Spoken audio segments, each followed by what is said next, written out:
The subject of dependent origination is a vast one, but I can try to trim it down a little bit.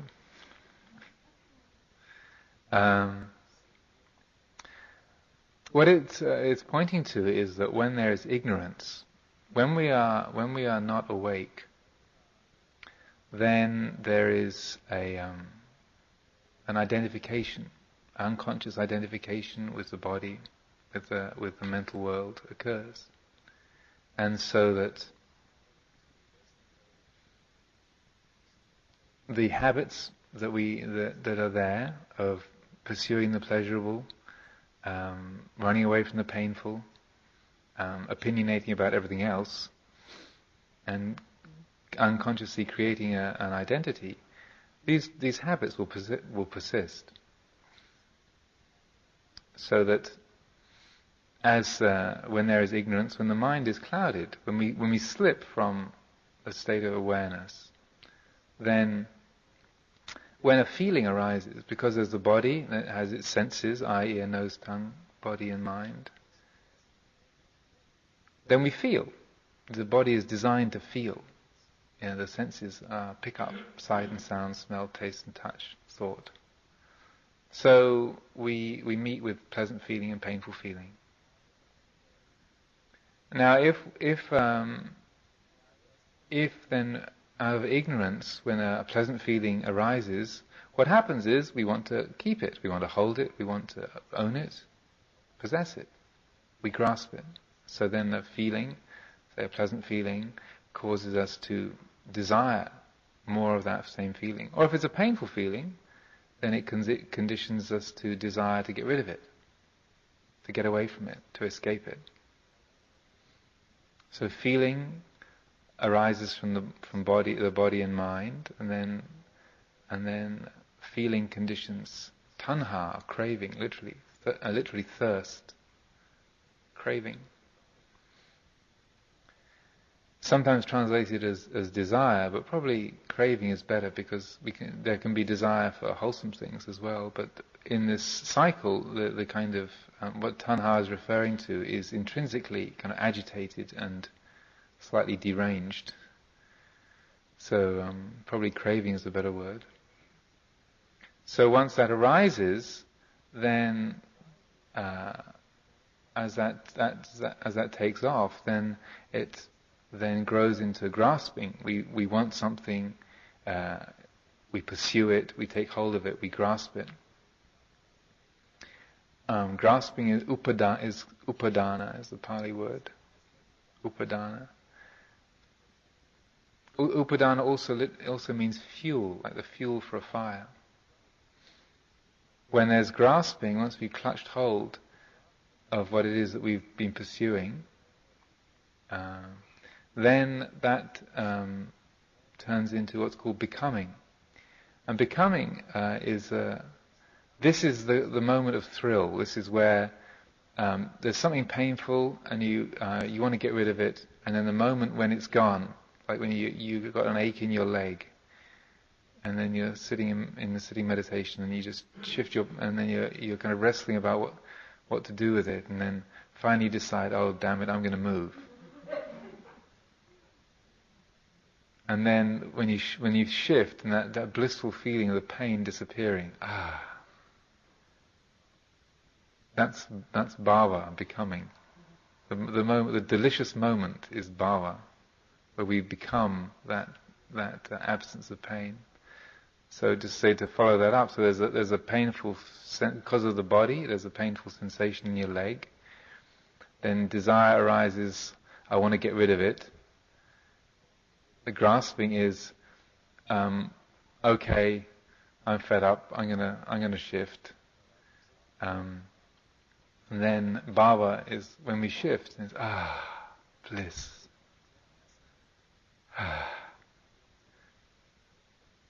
So then bhava leads to birth, becoming leads to birth, and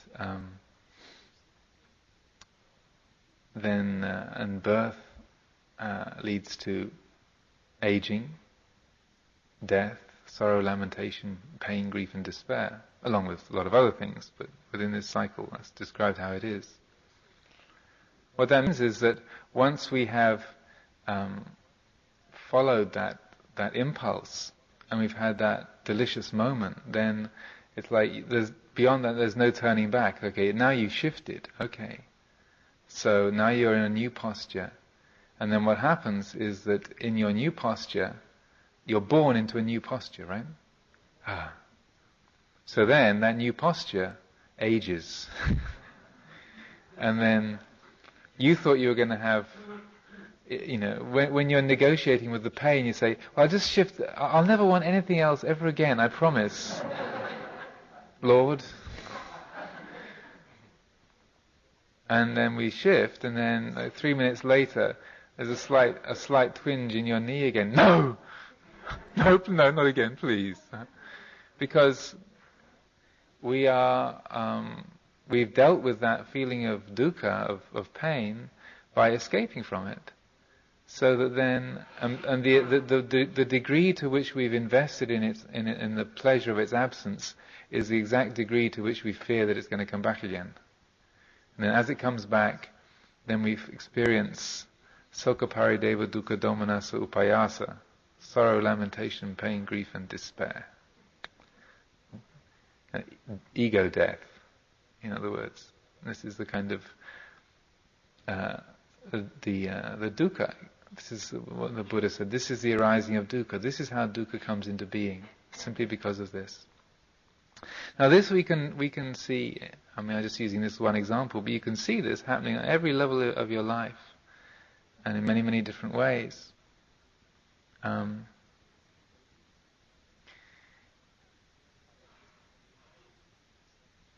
I've often told the story how my first conscious experience of this, but you have to forgive me if you've heard this before, but this is, and it has an indelible role in my spiritual odyssey. And I was about 3 or 4 years old, and we had a system I came from a very poor family, and we had a system in the family where you only got presents when it was either your birthday or Christmas. Period. That was it. And we lived near a village. I grew up on a farm. We lived in this village, and in the village there was a toy shop. And in the toy shop, of course, they had arranged all these highly attractive and different toys.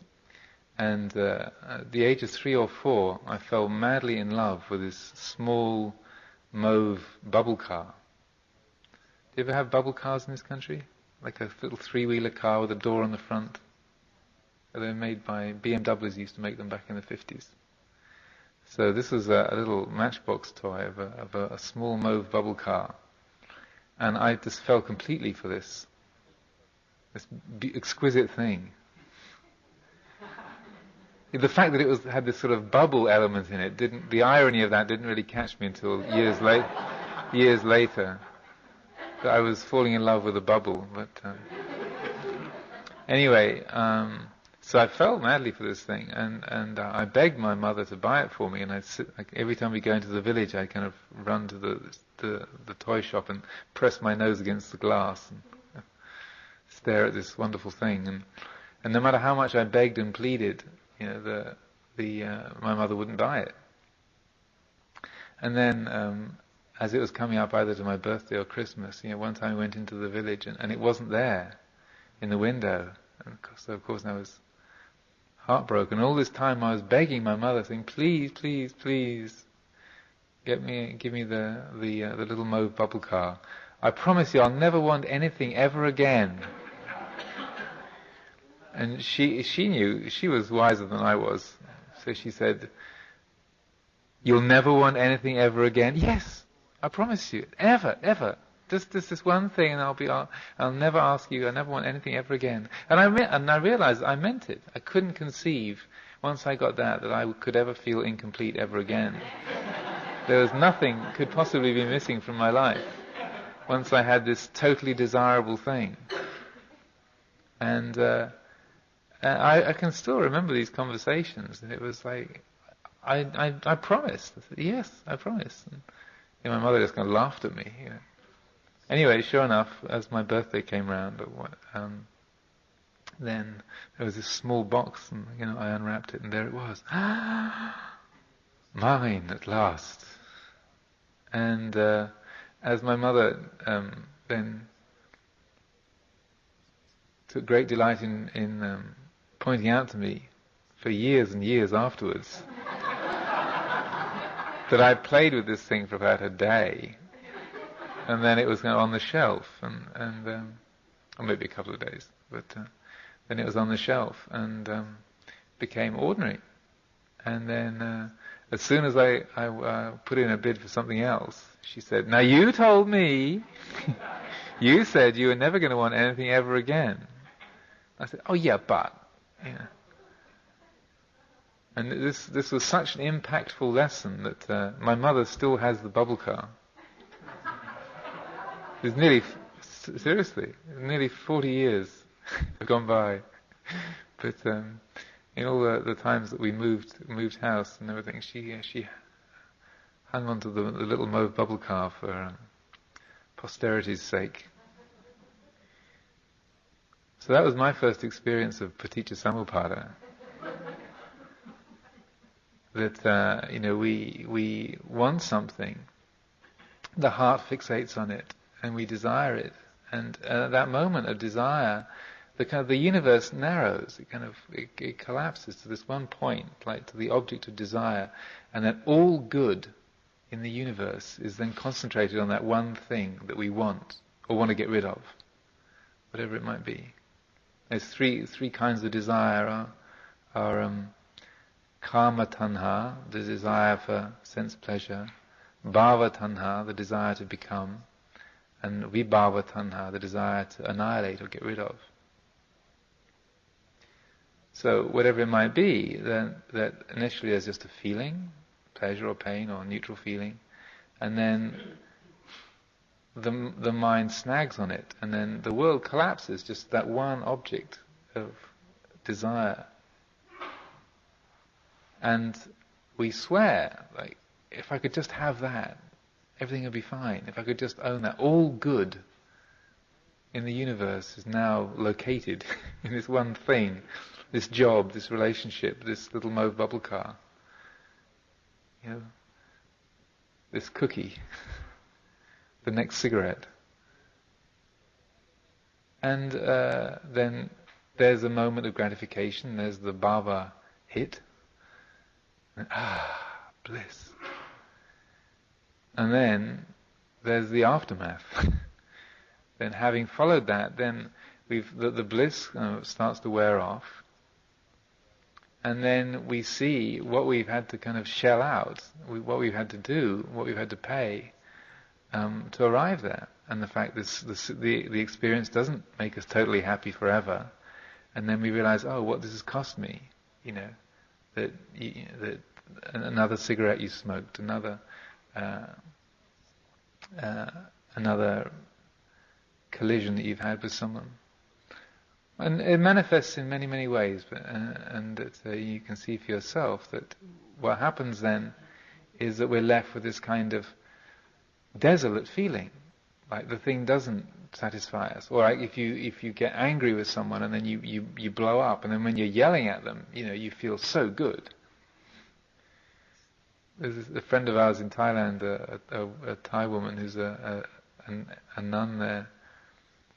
Well, I was visiting with Ajahn Sumedho at her place one time, and she was saying, I really tried to give up anger, but it's so hard. I realized I really like being angry. I really enjoy it. You just feel so good when you're yelling at someone.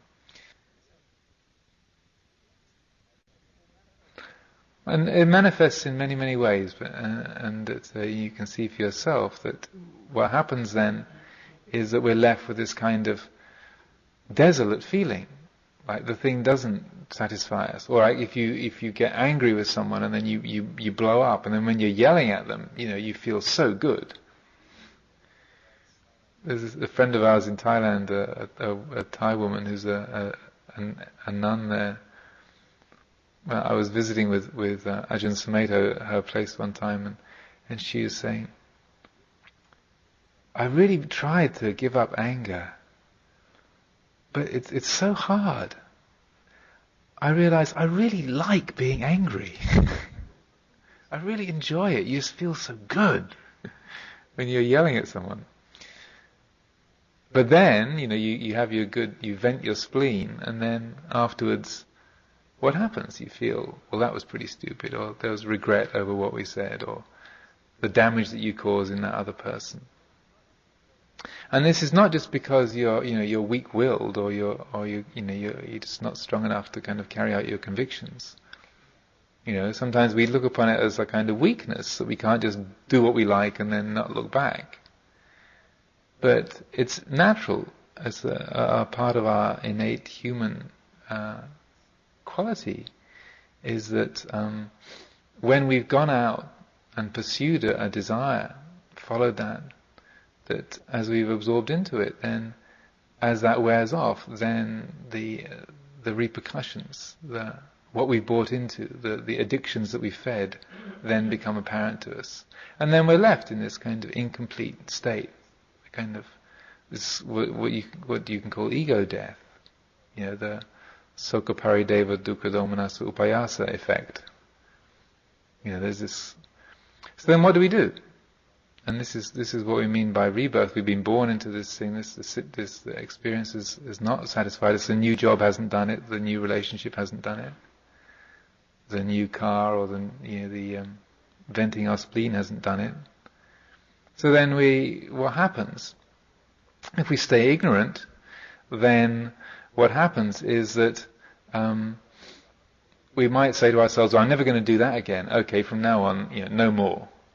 I've had it with that. And we try and suppress the cause of the painful feeling, say, and which is noble effort. But if we haven't really understood it, then what happens is that because the desire mind and the rational mind, they work for different corporations. They're one's a Macintosh, the other's an IBM. They're not very compatible with each other. So the rational mind is saying, no more cigarettes. This is stupid. I've had enough. I quit. Well, the desire mind is busy kind of doing it. Yeah, but I want one. Just one. I mean, one cigarette's not going to make any difference, is it? I mean, let's be reasonable. Or whatever it might be. One more change of career, one more relationship, one more little mauve bubble. So then what happens is that the desire mind remembers the last time it felt good.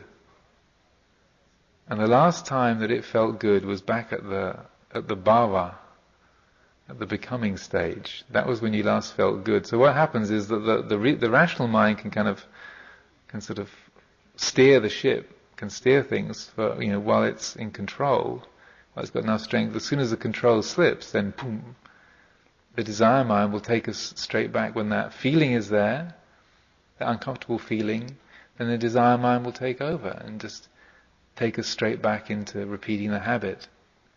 And so then we go through the same cycle over and over again. This is what addiction is. This is how addiction works. So that, and this is rebirth. Re-death, rebirth, re-death. We get born into that process over and over because we don't see what's creating the cycle. We don't see that it's a process that we're contributing to, that we're feeding. And this is what the Buddha's insight was into on the night of enlightenment, was seeing that if we are awake, if there's no ignorance, then this cycle does not get initiated. If there's mindfulness, if there's awareness, then what happens is there's a body, there's a mind. So we feel, we sense things, we hear, we smell, we taste, we touch, we think, we remember. as feeling. But we don't need to let that feeling turn into desire. Desire to get rid of, desire to become, desire to get. That's the weak link in the chain. That's where the chain can be broken. And that if we're mindful, then we can just live at the level of feeling. We feel pleasure, okay, pleasant, very nice. Painful, okay, it hurts, no big deal.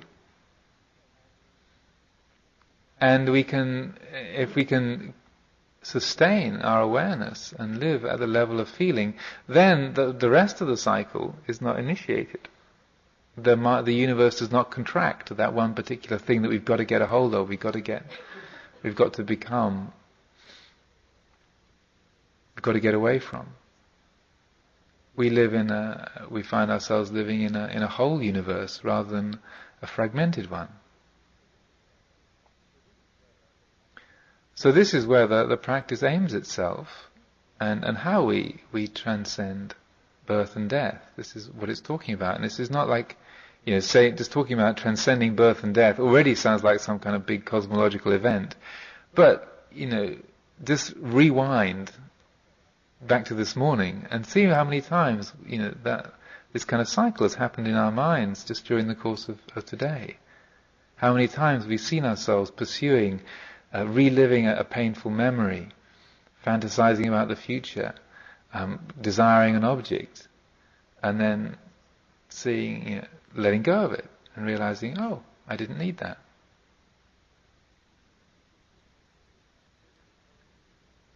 This is a process we're seeing all the time. We just don't maybe recognize what it is that's going on. But if we can consistently recognize that pattern of feeling, craving, grasping, becoming, birth, death, and then the death experience, ego death, then conditioning the cycle. As we get to know the pattern, then it becomes easier and easier to kind of to catch it earlier and earlier on in the chain. And this is the point, because the further down the chain you are, then the more difficult it is to stop it. If you're already at the kind of becoming birth end, it's like the train is already out of the station. It's going to be really messy if you try and get off.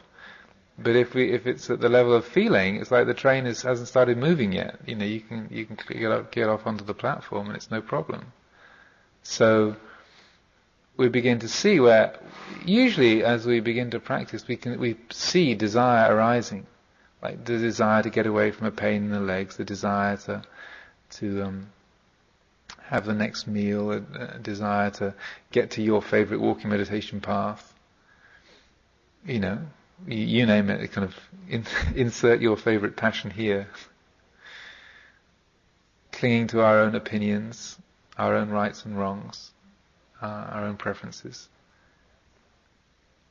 We can see that, and then as that takes off and takes hold, and then we can loosen that. That's why we talk about letting go so much. That's whether you're already into the realm of desiring and grasping. But even at the level of grasping, when we see we're doing that, we can let go. We can release, and then it takes a bit of doing, but then we find, the heart is at ease.